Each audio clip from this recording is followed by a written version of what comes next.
I hope it doesn't sound arrogant when I say that I am the greatest man in the world.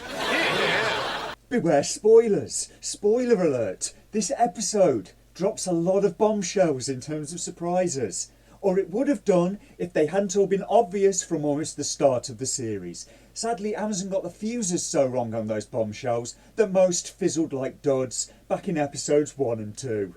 So right down to the highlights. What's the good and the bad? The good. They maybe redeemed the Galadriel torture and genocide scene. A little. Maybe. Were they trying to sell the idea that Sauron was corrupting Galadriel all along, and that was the cause of her behaviour? I honestly don't know. If Sauron was corrupting her, and spoiler, we now have it confirmed that Halbrand was indeed Sauron. Imagine my shock, as if it was ever in doubt. The idea that Sauron can corrupt people is not that bad an idea. The One Ring is supposed to contain some of his power, so it would maybe follow that he could do the same in person. But if Sauron was corrupting Galadriel, then why was she still acting like a psychopath before she ever met him? Was he still corrupting her then, when she was a continent away, and despite never having met her? I have no idea. Is it unrelated to proximity? Can he do it to anyone? Can he do it to everyone all at once? What are the stakes? Was he corrupting her before she even met him? So what's in the good? They at least have an alternative reading of their story that's not pro-genocide and weirdly fascist. And I think Hanlon's razor applies. Never attribute to malice that which can be adequately explained by stupidity. And from this latest episode, I think the latter is a genuinely valid option. So was Galadriel being controlled, or is she just fascistic? In truth, they haven't really sold either concept. I could maybe liken it to an archery range with 2 targets set up. An Amazon steps up and fires an arrow that goes between the 2 targets. Both targets were missed by varying amounts, but the shot was so bad, I'm not even sure what target the Amazon was aiming at.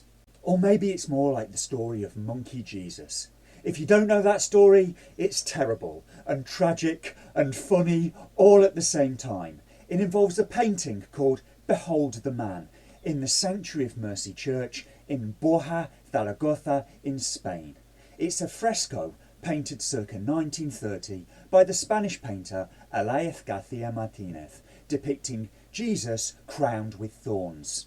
The story goes that the painting deteriorated over time, and its current fame derives from an attempt to restore the fresco by one Cecilia Jimenez, a local elderly parishioner and an untrained amateur artist, in the year 2012, resulting in the picture looking like this. That's right, she tried to improve it, and it ended up looking like that. Regular commenter English Lady came back in the YouTube comments to say she doubted the interpretation of the orcs as the Charlottesville protesters, saying, "I would not put it past them," meaning Amazon, "but I honestly think that they lack the skill as writers to be this subtle. If they were trying to reference that, it would be a lot more blatant and on the nose." And at this point, I'm not sure. She may be right. Casting Sophia Non-Vete in the most expensive TV series in history, considering this is her 3rd ever acting role, certainly doesn't shriek of competence.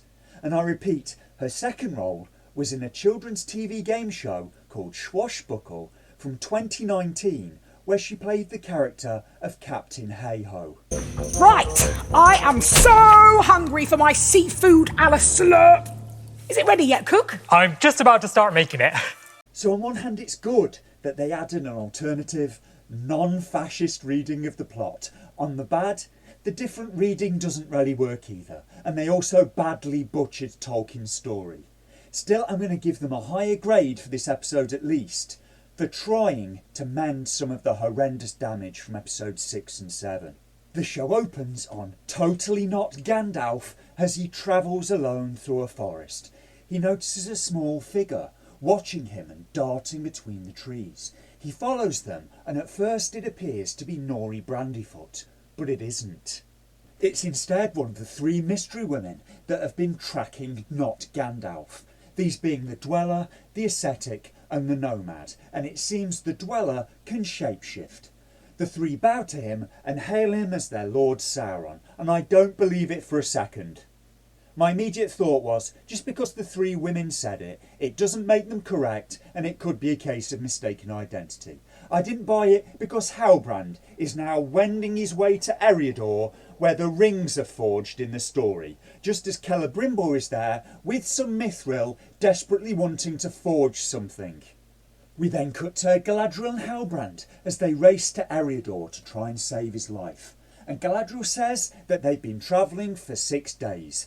Now, as previously stated, that's a journey as the crow flies of about 2,200 kilometres, and it all happened off camera again. That's 366 kilometres a day, 15 kilometres an hour for 6 days straight, which is barely doable. But that doesn't give the horses time to rest, drink or eat. The horses would probably die of exhaustion. For an average horse, by my previous calculations, that's a lot shorter than the 1 to 2 months it maybe should have taken. Maybe the horses are magic.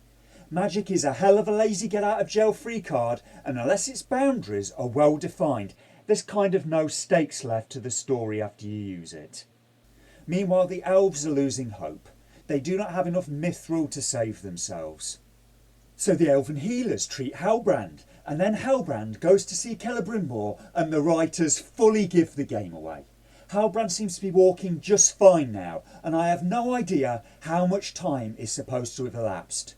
Celebrimbor already has 3 gemstones set out on the table, so it's obvious where they're going with this. These are the stones of the 3 elven rings: Narya, the ring of fire, Nenya, the ring of adamant, and Vilya, the ring of air. Celebrimbor cannot see a way to make it work with so little mithril. Halbrand suggests alloying the mithril to amplify its effect, adding, "Consider it a gift." And they've fully given the game away, because one of Sauron's names was Anatar, which translates as the Lord of Gifts. Foreshadowing is one thing, but you do have to be a bit subtle with it, or you'll just give the game away on page 1. Could you make me a cup of tea, please, Stephanie?